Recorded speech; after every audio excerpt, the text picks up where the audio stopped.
When it comes to cities, even the smallest mundane details can make a big difference in how well a city functions and how it's perceived.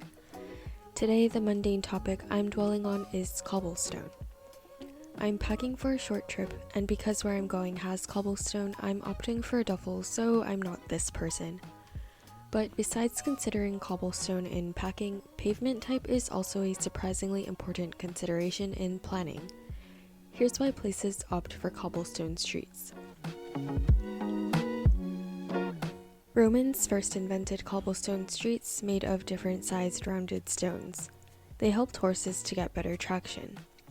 Today, cobblestone streets still exist, but they've mostly been replaced with what's known as Belgian blocks, also known as setts or pavers, which are uniformly shaped stones usually made of granite.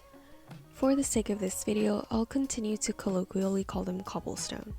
Today, we have materials like concrete and asphalt for roads, but cobblestone streets still persist, so apart from the aesthetic appeal, is there a particular advantage to using cobblestones or pavers as opposed to concrete or asphalt streets and sidewalks?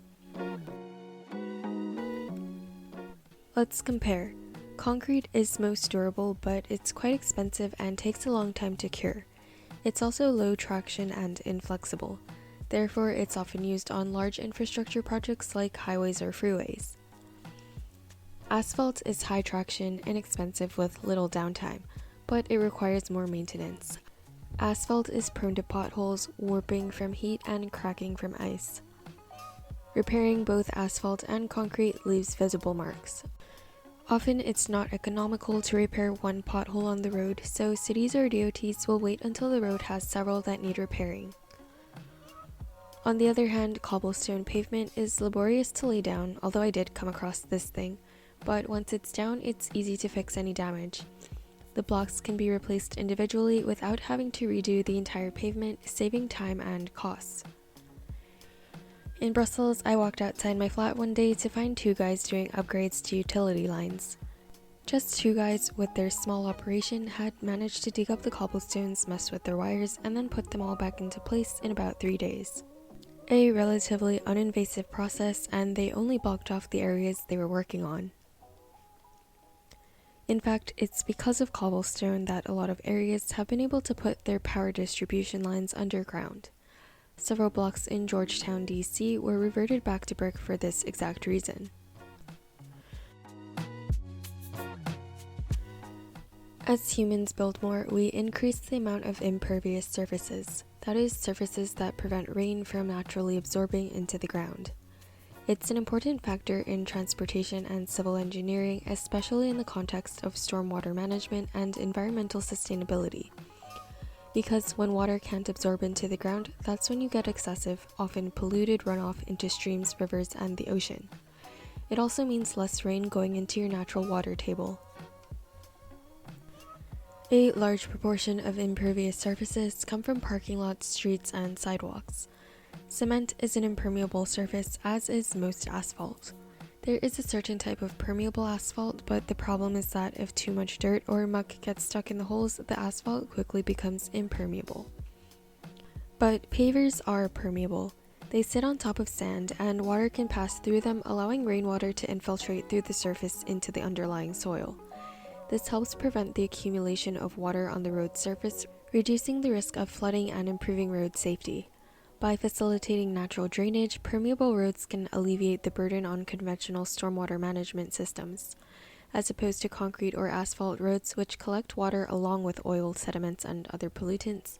Permeable roads filter and treat water as it infiltrates the ground, promoting cleaner runoff and protecting water quality, which is pretty important in areas where groundwater supplies are essential for drinking water, agriculture, and ecosystem health.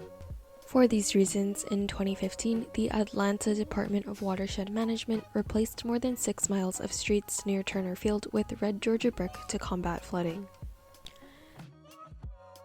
The new setts or Belgian blocks are typically made of natural stone, such as granite or basalt, which are known for their strength and durability. They can endure the stresses caused by temperature variations and extreme weather conditions without cracking or breaking. Most materials expand slightly when they're heated and contract when they're cooled, ice being the exception. On an asphalt road, this can lead to cracks during winter and warping during very hot summers. But cobblestones can absorb and distribute stresses caused by temperature fluctuations. As the stones expand or contract, they can shift slightly, reducing the likelihood of cracking. And in cold weather, the drainage capability reduces the risk of water freezing, expanding, and causing damage.